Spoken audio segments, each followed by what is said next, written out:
पण निश्चितपणे आपल्या प्रभागामध्ये आता आपल्याला अशा पद्धतीने काम केलं पाहिजे की 45 आज आपण निवडून आलेलो आहोत, पुढच्या वेळेला 75 कसे होतील किंवा पैकीच्या पैकी आपण कसे निवडून आणू, अशा पद्धतीने आपण लोकांची सेवा केली पाहिजे.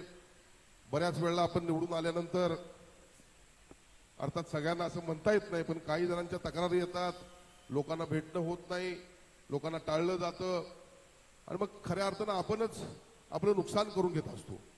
आणि म्हणून आपल्या ऑफिसला वेळ देणं, त्यांची काही कामं असतील, छोटी मोठी कामं असतील, ही जर आपण करत राहिलात तर आपल्याला आपल्या पदावरून कोणी कमी खाली खेचू शकत नाही.